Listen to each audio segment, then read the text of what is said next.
Hi, my name's Sonjia and this is my channel, See It Then, See It Now.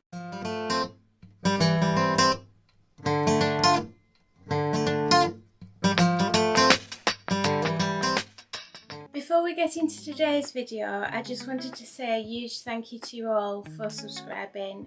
We've finally got to 100, I'm so pleased, and I just wanted to thank all of you for subscribing and for coming back and viewing all my videos. I really do appreciate each and every one of you, and I can't wait to see what we do in this coming year.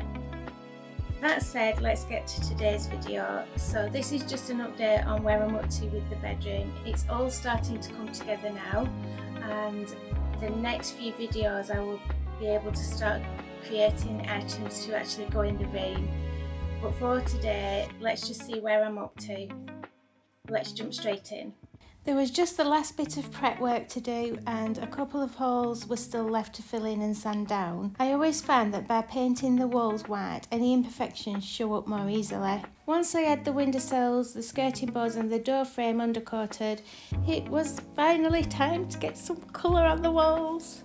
A little overexcited about putting emulsion on walls, you may say, but I think that once you've done all this prep and you get to this bit, it's just so satisfying getting that paint on the walls.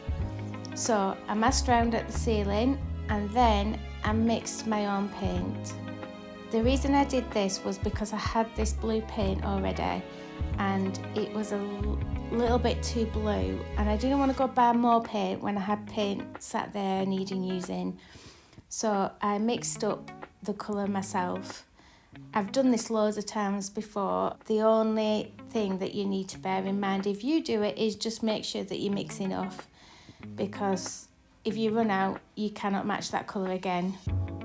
I always put a carrier bag in the bottom of the tray as well before I put the paint in.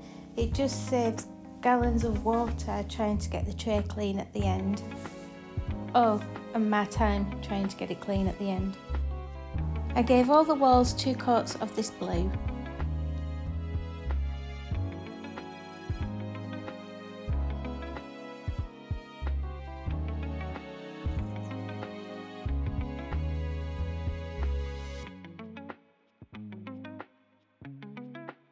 So I've got all the paint on the walls now. I'm absolutely loving this colour, it looks great, and I thought it would be cute to put my favourite quote from Beauty and the Beast onto the wall. So I've got it all printed out and I'm just going to get it mapped out so that we can get this, so that I can get this on the wall. I have lost daylight now, though it is quite late, so I'm going to jump straight on this tomorrow, let's see how I get on. The first job was to decide where I wanted the words to be, so I stuck the words to the wall.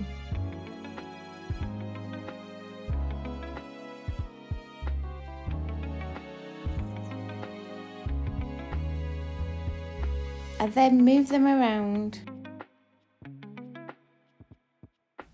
and moved them around some more and moved them around some more until I was happy with how the quote looked. To be honest, I did mess around with this for a while. Once I was happy with it, I then used a spirit level to make sure the letters were straight. Using carbon paper to transfer the letters onto the wall is really nice and easy. You just basically put the carbon paper between the letter and the wall and then trace around, and it just transfers it so that the lettering shows on the wall. It's really simple to do, and it doesn't take too long.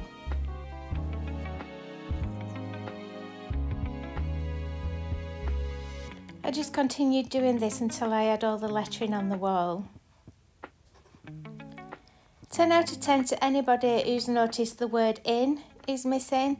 I don't know where that went, I just didn't have it, so I just used an I and an N from the other words, just pieced them together.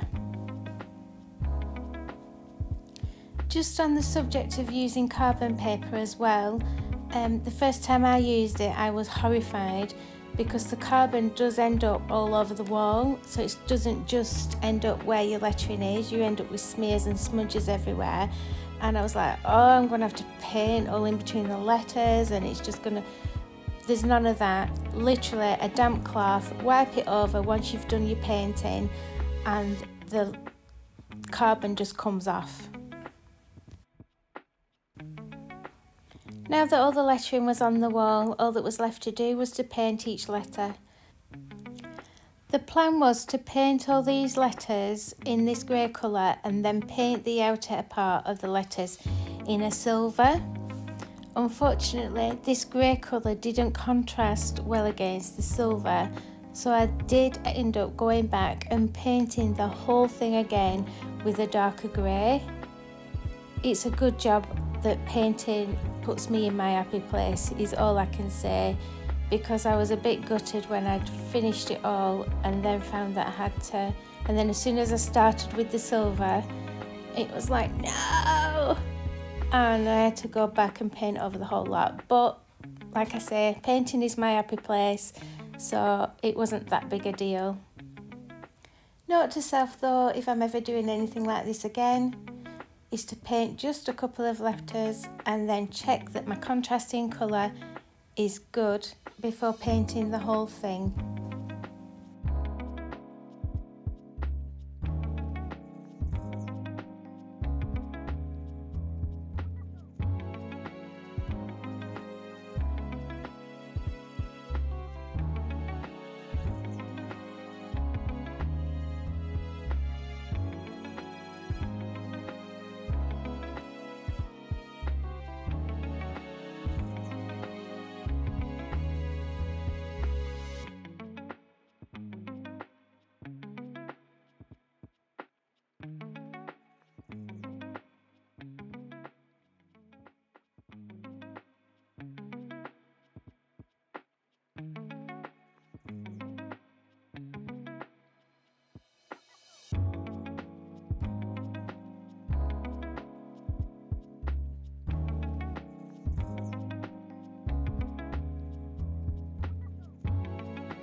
So let's have a reminder and see it then. And let's see it now.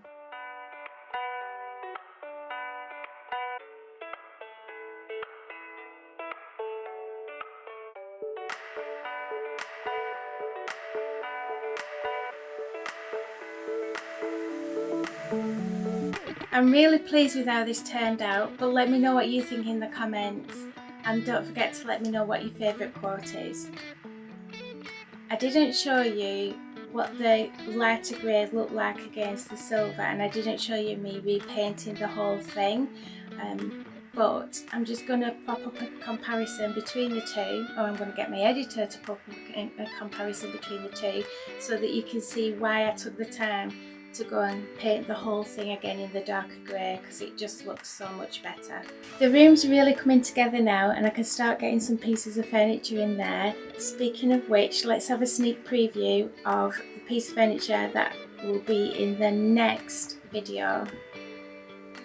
If you want to see my amazing transformation of this dresser, then make sure you're subscribed and make sure that you have the notification bell on so you know when I post.